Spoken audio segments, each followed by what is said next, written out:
8 मार्च को अंतर्राष्ट्रीय महिला दिवस मनाया गया। इस अवसर पर मिथिला विश्वविद्यालय के स्नातकोत्तर समाजशास्त्र विभाग में भी यह कार्यक्रम का आयोजन किया गया। इस विभाग के विभागाध्यक्ष प्रोफेसर शाहिद हसन की अध्यक्षता में यह कार्यक्रम का आयोजन किया गया। इस अवसर पर कई विभागों के विभागाध्यक्ष, मैथिली विभाग के प्रोफेसर रमेश झा, इतिहास विभाग के विभागाध्यक्ष नैयर आजम, वहीं MRM कॉलेज की शिक्षिका सरिता झा एवं CM कॉलेज के शिक्षक मयंक श्रीवास्तव सहित बड़ी संख्या में महाविद्यालय की छात्राएं उपस्थित थी। इस अवसर पर दोनों शिक्षकों ने अपनी अपनी बातें कही। वहीं समाजशास्त्र विभाग के विभागाध्यक्ष डॉक्टर शाहिद हसन ने विश्व महिला दिवस के अवसर पर लोगों को संबोधित किया एवं महिला का कैसे उत्थान हो, इस अवसर पर इन्होंने विभाग में उपस्थित शिक्षकों एवं छात्राओं को संबोधित किया। दरभंगा दर्शन न्यूज से मनोज झा। संबंध में हमने कहा कि कुछ अंतर्राष्ट्रीय दिवस के अवसर पर कुछ शिक्षकों की राय ले ली जाए कि अंतर्राष्ट्रीय महिला दिवस क्या है, क्यों मनाया जाता है, कब से मनाया जाता है। महिला दिवस है, आज 8 मार्च है और इस महिला दिवस के अवसर पर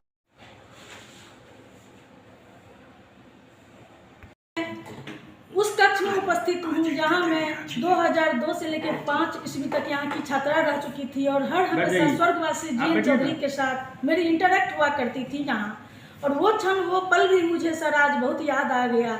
और यह अवसर प्रदान करने के लिए सर्वप्रथम मैं विभागाध्यक्ष सर को सादर नमन करती हूँ और सर का अभिनंदन भी मैं करती हूँ। अच्छा, आज जो महिला हर क्षेत्र में आगे हैं, इस संबंध में आपका क्या कहना है? इस संबंध में मेरा सर यह कहना है कि अभी की वर्तमान परिस्थिति जो सर अभी चल रही है, इसमें महिलाएं काफ़ी हद तक सक्रिय होती जा रही हैं। अभी भी मैं अपने MRM कॉलेज में अभी छोटा सा एक सेमिनार ही आयोजित किया गया था, जिसमें भी बताई हूँ कि महिलाओं को स्वयं जागरूक होना है। उनके अंदर एक सर यह भावना आ जाती है पक्षपात की। इस बात को पहले आज मैं उन लोगों को अभी भी बताई कि अपने दिमाग से हटा दें। मेन मुद्दा यह हो जाता है पुत्री के लिए या महिलाओं के लिए कि एक असुरक्षा की भावना, हमारे अंदर असुरक्षा की जो भावना है, उस वजह से थोड़ी संकट की सामना महिलाओं के समस्या सामने आ जाती हैं। सर, अगर उस असुरक्षा की भावना से हम मुक्त हो जाएं, उस पर हम ध्यान न दें। पेरेंट्स को यह सोचना चाहिए कि हमारी बेटी, हमारी पुत्री या हमारी पत्नी स्वयं किसी समस्या को वो झेल सकती है। अगर उनको यह फ्रीडम दे दिया जाए तो कोई भी समस्या उतनी गंभीर समस्या के रूप में सर नहीं महसूस की जा सकेगी। महिलाएं हमारे देश की आधी आबादी हैं। बिना इनकी तरक्की के इस देश की तरक्की संभव नहीं है। तो मैं ऐसी कामना करता हूं कि हमारा समाज अपने पूर्वाग्रहों से बाहर आए और महिलाओं को यथोचित सम्मान दे, उन्हें समान अवसर प्रदान करे, ताकि हमारे देश की महिलाएं साथ ही साथ हमारा देश तरक्की कर। पूरे विश्व की महिलाएं एकजुट होकर 1909 ईस्वी में पेरिस में आंदोलन शुरू की थी। उसके बाद 1917 में सोवियत संघ ने इस कार्यक्रम को अपनाया और इसको अंतर्राष्ट्रीय महिला दिवस के रूप में मनाया जाने लगा। ये मूल रूप से महिलाओं की सामाजिक, आर्थिक, राजनीतिक, सांस्कृतिक जो स्थिति है इसको उजागर करता है, उसमें जो कमी है उसको दिखाता है और उसको दूर करने के लिए इसके लिए सभी देश प्रयत्नशील हैं। बहुत ऐसे देश हैं जो महिलाओं के मतदान पर रोक लगाए हुए थे। बहुत ऐसे देश हैं जो महिलाओं की नौकरी पर अवरोध लगाए हुए थे। आज वो सब महिलाओं को फ्री कर दिया है और कदम से कदम पुरुषों के साथ मिलकर वो हमारी बेटियां, वो हमारी माँ बहनें आगे बढ़ रही हैं। इस संबंध में कृष्ण दत्त भट्ट ने अपनी पुस्तक सामाजिक विघटन पेज नंबर 58 में उन्होंने कहा कि prophet Muhammad peace be upon him ने अपनी चर्चा में कहा कि महिलाएं हमारी माँ हैं, महिलाएं हमारी बेटियां हैं, महिलाएं हमारी चाची हैं। इसका मतलब है कि आप महिलाओं का आदर करें, सम्मान करें, उनको प्रतिष्ठा की नज़र से रखें, उनको जागरूक करें पढ़ने की ओर, आर्थिक स्थिति को मजबूत करने की ओर, और विभिन्न तरीके से वो आगे पॉलिटिकल क्षेत्र में भी आगे बढ़ें। हमारे माननीय मुख्यमंत्री नीतीश कुमार ने भी 50% ग्रामीण क्षेत्र में पंचायती राज सिस्टम में माने आरक्षण दिया है ताकि महिला रिप्रेजेंटेटिव हो और गांव का विकास करे, जो आपके सामने में है और हाल ही में है। उसी तरह माननीय प्रधानमंत्री श्री नरेंद्र मोदी जी ने भी महिला सशक्तिकरण पर विशेष बल दिया है और उस महिला के उत्थान के लिए, महिला कल्याण के उत्थान के लिए विशेष कार्य किया है, इसमें लगे हुए हैं। इस तरह काफ़ी सेंट्रल गवर्नमेंट, स्टेट गवर्नमेंट आगे बढ़ रही है और महिलाओं का उत्थान करने के लिए प्रयत्नशील है।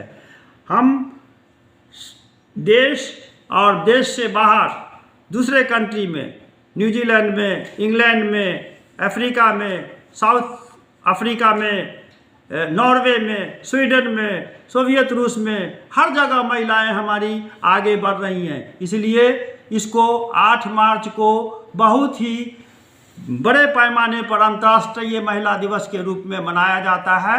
और ये तो छोटा मोटा एक वार्ता था सीएम कॉलेज के मयंक श्रीवास्तव, डॉक्टर मयंक श्रीवास्तव, MRM की बहुत तेज तर्रार टीचर और मेहनती प्रयत्नशील जो सौभाग्य से मिलती है अच्छी टीचर, उनमें हैं डॉक्टर सरिता कुमारी और हमारी बच्चियां, ये सब मौजूद हुई। और उस सब में सबसे एक प्रतिष्ठित और एक विद्वान शिक्षक जो हमारे बीच आए वो डॉक्टर रमेश कुमार झा आए और इन्होंने इस 8 मार्च अंतर्राष्ट्रीय महिला दिवस के अवसर पर हम लोग जो विचार विमर्श कर रहे थे, संगोष्ठी कर रहे थे, उसमें वो शामिल हुए और हम लोगों की बातों को सुना। इसके लिए उनके प्रति हम आभार प्रकट करते हैं। मुख्य रूप से मैं ये कहना चाहूँगा कि हमारा देश आगे बढ़े, उसके लिए सबसे ज़्यादा ज़रूरी है कि हम महिलाओं को आगे बढ़ाएं, चाहे वो रॉकेट उड़ाने में हो, हवाई जहाज़ का पायलट बनाने में हो, या रक्षा के क्षेत्र में हो, या जीवन के प्रत्येक क्षेत्र में हो, उसको आगे बढ़ाना है।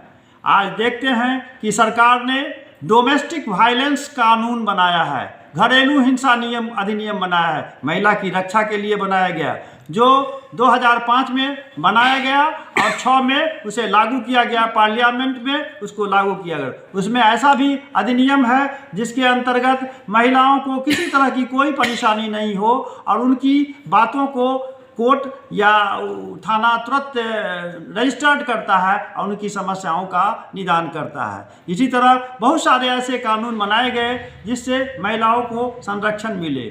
हम जब तक अपनी माँ का, बहन का, परिवार के सदस्य का, रिलेटिव्स का और महिलाओं का सम्मान नहीं करेंगे, हम कैसे बढ़ सकते हैं? तो हम कैसे आगे बढ़ेंगे? तो उनको तो साथ लेकर चलना होगा। इसलिए महिला दिवस जो अंतर्राष्ट्रीय दिवस के रूप में 8 मार्च को मनाया जाता है, ये बहुत ही महत्वपूर्ण है और हमें हमेशा इसको आगे पूरी ईमानदारी और निष्ठा के साथ, पूरी सशक्तता के साथ मनाना चाहिए। महिला सशक्तिकरण को आगे बढ़ाना चाहिए। महिला सशक्तिकरण के क्रम में जो बाधाएं उत्पन्न हो रही है, उन बाधाओं को भी हमारा समाज दूर करे और महिला को सामाजिक रूप से, आर्थिक रूप से, राजनीतिक रूप से, सांस्कृतिक रूप से समृद्ध करे, मजबूत करे, उनको नौकरी और विभिन्न व्यवसायों में आगे बढ़ावे ताकि वो जीवन यापन अच्छे से कर सकें। धन्यवाद।